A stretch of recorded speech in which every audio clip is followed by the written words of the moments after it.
Good morning, YouTube. I'm back. As I promised, I will be reading Think and Grow Rich. Last time we read, I left off on page 59. As a recap, I was reading about the father's vision for his son who was born deaf. So we will continue. Thank you for listening. I hope you enjoy it. The sum and substance of that impulse of thought was this.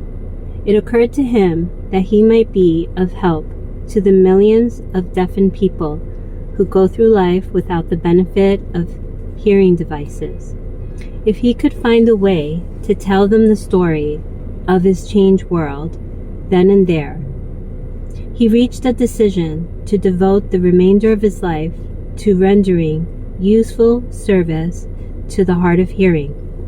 For an entire month, he carried on an intensive research, during which he analyzed the entire marketing system of the manufacturer of the hearing device and created ways and means of communicating with the hard of hearing all over the world for the purpose of sharing with them his newly discovered changed world. When this was done, he put in writing a 2-year plan based upon his findings. When he presented the plan to the company, he was instantly given a position for the purpose of carrying out his ambition. Little did he dream, when he went to work, that he was destined to bring hope and practical relief to the thousands of deafened people who without his help would have been doomed forever to deaf mutism.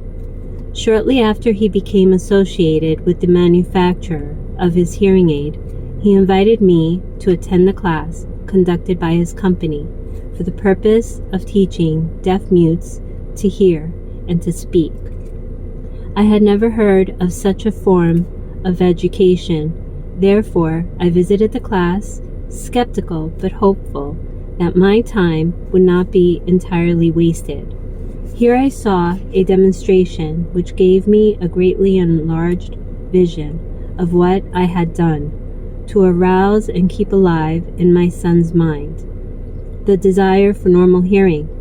I saw deaf mutes actually being taught to hear and speak through application of the self-same principle I had used more than 20 years previously in saving my son from deaf mutism.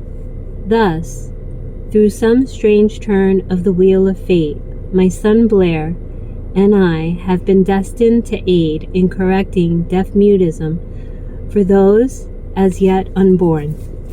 Because we are the only living human beings, as far as I know, who have established definitely the fact that deaf mutism can be corrected to the extent of restoring to normal life those who suffer with this affliction. It has been done for one, it will be done for others.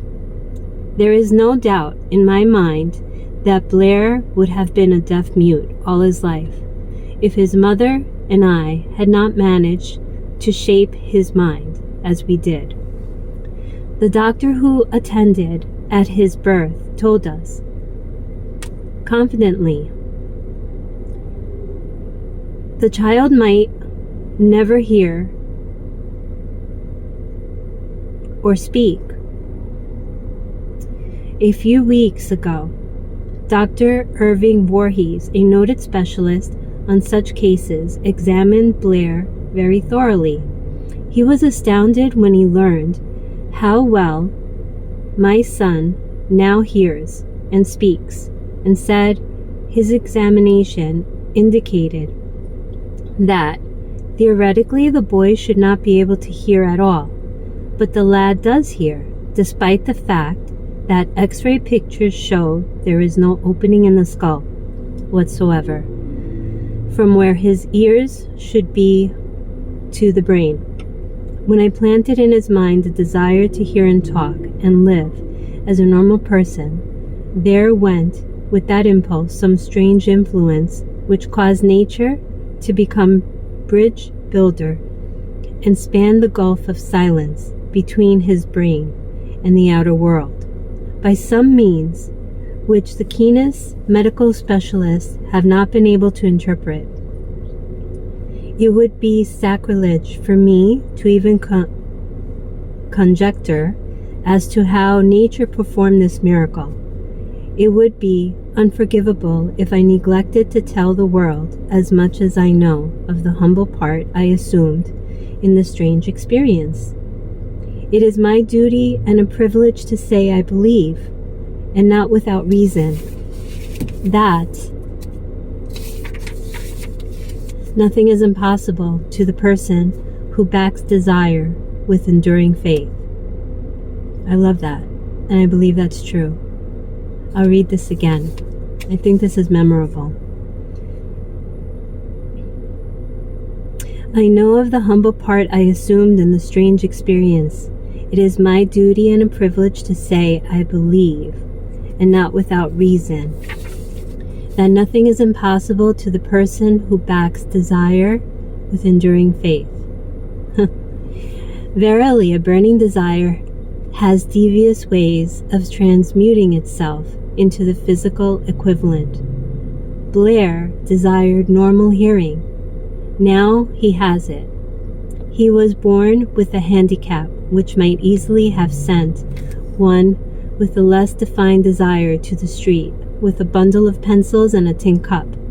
That handicap now promises to serve as the medium by which he will render useful service to many millions of hard of hearing, also to give him useful employment at adequate financial compensation the remainder of his life.